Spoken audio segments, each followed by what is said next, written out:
10ஆம் வகுப்பு மாணவர்கள் ஆங்கிலத் தேர்வுக்கு வந்து ரொம்ப தீவிரமாக தயாராகிட்டு இருக்கீங்க.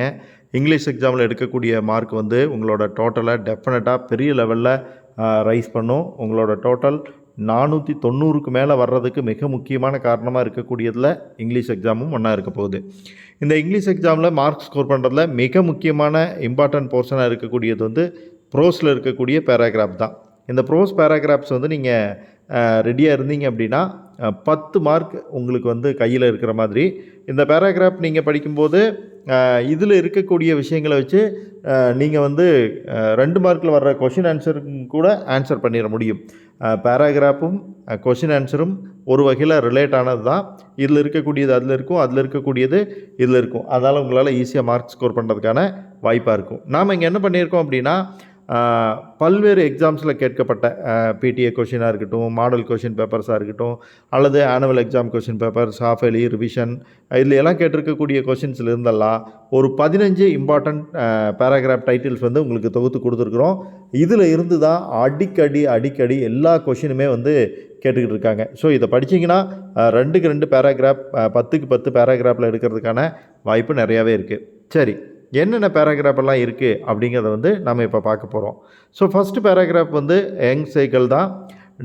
Describe the struggle underwent by the young seagull to overcome its fear of flying. So இந்த பேராகிராஃப் டெஃபினட்டாக எல்லாருமே படிச்சிருப்பீங்க. ஃபஸ்ட் பேராகிராஃப் அப்படிங்கிறதுனால இது தெரியாதவங்க இருக்க மாட்டீங்க. இந்த முறை வந்துருச்சுன்னா சந்தோஷம். இதே பேராகிராஃபை இவங்க மாற்றியும் கேட்கலாம். எப்படின்னா, explain the experience of the young seagull in his first flight written by Liam O Flaherty அப்படிங்கிறதுல. ஸோ இந்த 2 டைட்டில் எது வந்தாலும் நீங்கள் அந்த சீகல் இதை வந்து அப்படியே எழுதிடலாம். பார்த்து எழுதிருங்க. அடுத்ததாக பார்த்தீங்க அப்படின்னா, 2வது வந்து give a detailed account of all thoughts and questions in the narrator's mind while accompanying Aditya to the tea stop to Sanyal's house அப்படிங்கிறது. ஸோ இது சம்மந்தமாக உங்களுக்கு டீச்சர்ஸ் நடத்தும் போதே நல்லா தெளிவாக சொல்லியிருப்பாங்க. ஏன்னா உங்களுக்கு ஆதித்யாவோட அவரோட ஃப்ரெண்டு வந்து சன்யால் வீட்டுக்கு போகும்போது எதுக்காக இவர் போகிறாரு, ஏன் இப்படி பண்ணுறாரு அப்படிங்கிற நிறைய கேள்விகளோடு போனார். அந்த கேள்விகள் எல்லாத்தையும் வந்து நீங்கள் தொகுத்து எழுதணும். ஆதித்யாவோட கதையை முழுசாக நேரேட்டர் சொல்கிறத எழுதியே எழுதலாம். ஸோ இந்த பேராகிராஃப் வந்து முக்கியமான பேராகிராஃபாக திரும்ப கேட்கக்கூடிய ஒரு பேராகிராஃபாக இருக்குது.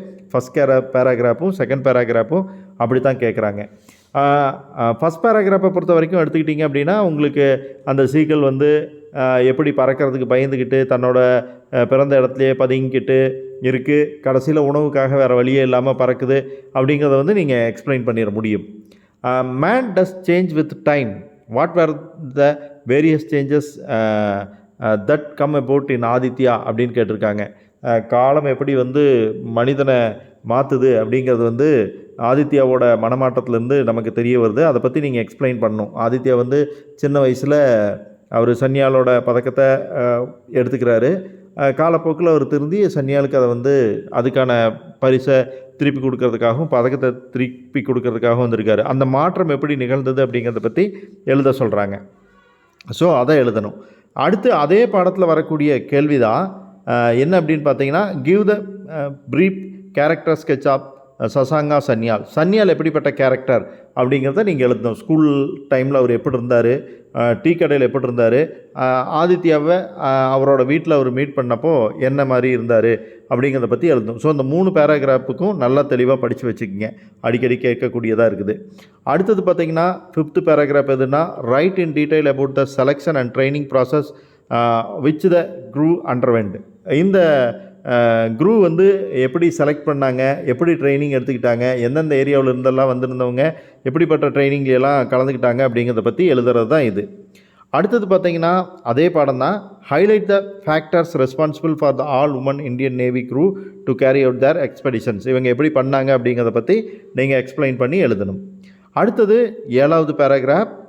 இது ஒரு காமெடி கதை. கண்டிப்பாக உங்களுக்கு கதையாக இருக்கிறதுனால ரொம்ப ஈஸியாக ஞாபகம் இருக்கும். மேலே இருக்கிற பேராகிராஃப் கூட உங்களுக்கு நிறையா டெக்னிக்கல் வேர்ட்ஸ் எல்லாம் தெரிய வேண்டியிருக்கும். இது வந்து வெறும் கதை.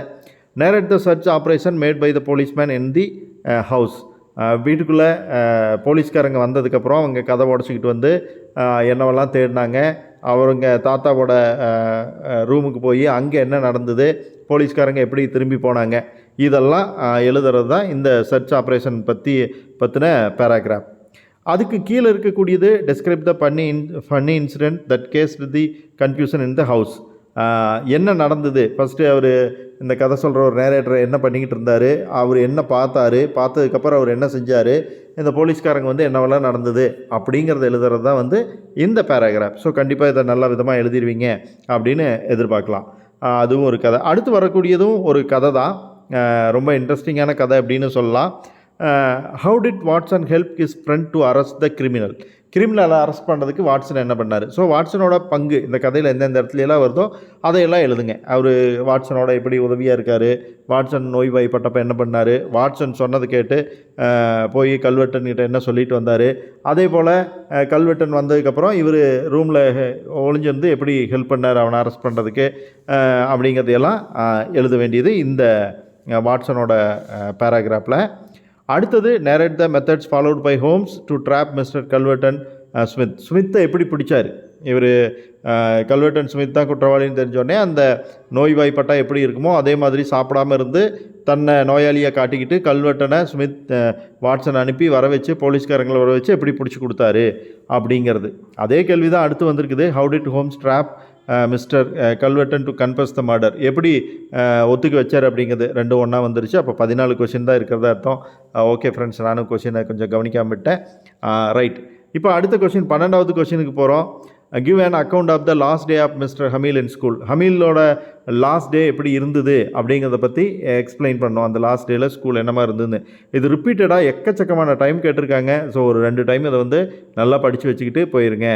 ஓகே, அடுத்ததும் அதே சம்மந்தப்பட்ட கொஸ்டின் தான். We appreciate the value of something only when we are about to lose it. Explain this with reference to the French language and mister Hamel. French language வந்து அந்நியர்கள் படையெடுப்புனால அழிய போகிற கண்டிஷனுக்கு வந்துருச்சு. அவங்க வேறு மொழி பேச வேண்டிய கட்டாயத்துக்கு தள்ளப்பட்டாங்க. ஸோ இனி மொழி இருக்காது அப்படின்னு தெரிஞ்சதுக்கப்புறம் அதை இழக்கிறத நினச்சி இவங்கெல்லாம் எப்படி வருத்தப்பட்டாங்க, ஹமீலும் சரி அந்த ஊர்க்காரங்களும் சரி அப்படிங்கிறத பற்றியெல்லாம் நீங்கள் எழுத வேண்டியிருக்கும். ஸோ அடுத்து 13th ஒன், ஏற்கனவே ஒரு கொஷின் ரிப்பீட் ஆகிட்டதுனால இந்த 13th தான் சொல்லணும். How do we use technology in our day to day life. இன்றைய நாளில் நம்ம டெக்னாலஜியை எப்படியெல்லாம் யூஸ் பண்ணுறோம், என்ன விதத்துலலாம் நமக்கு பயன்படுது அப்படிங்கிறத பற்றி டீட்டெயில்டாக எழுதுறது தான் இந்த பேராகிராஃப். ஸோ கண்டிப்பாக நல்ல விதமாக எழுதிடுவீங்க. அடுத்து technology is a பூன் to the disabled. இது ரொம்ப ரொம்ப முக்கியமான கொஸ்டின் அப்படின்னு சொல்லலாம். எப்படி அந்த டிசேபிள்டுக்கு வந்து இந்த டெக்னாலஜியெல்லாம் யூஸ் ஆகுது, டைப் பண்ணுறதுக்கு, நடக்கிறதுக்கு, இந்த மாதிரியான விஷயங்கள் எல்லாம் எப்படி இந்த டெக்னாலஜி யூஸ் ஆகுது அப்படிங்கிறத நீங்கள் டீட்டெயில்டாக எழுதிங்க அப்படின்னா டெஃபினட்டாக மார்க் எடுக்க முடியும். ஸோ இந்த கொஸ்டின்ஸை படிச்சிங்கன்னா எனக்கு தெரிஞ்சு 2 5 மார்க் ப்ரோஸ் பேராகிராஃபையும் உங்களால் தெளிவாக எழுதிட முடியும். இந்த கொஸ்டின்ஸை படிக்கும்போது இதையே இதில் இருந்து உங்களுக்கு 2 மார்க் கொஸ்டினுக்கு ஆன்சர் தெரியலனாலும் யூஸ் பண்ணிக்கிறதுக்கான பாசிபிலிட்டி உண்டு. ஸோ அதனால் இதெல்லாமே ரொம்ப ரொம்ப முக்கியமானது. இந்த கொஸ்டின்ஸ் எல்லாத்தையும் உங்களோட ஃப்ரெண்ட்ஸோட ஷேர் பண்ணிக்கங்க. வீடியோவை ஷேர் பண்ணுறது மூலிமா. சப்ஸ்கிரைப் பண்ணாதவங்க சப்ஸ்கிரைப் பண்ணுங்கள். இதே மாதிரி இன்னும் நிறைய வீடியோஸ் உங்களுக்கு வரப்போகுது. பிடிச்சிருந்தால் ஒரு லைக்கையும் தட்டி விடுங்க. Bye friends.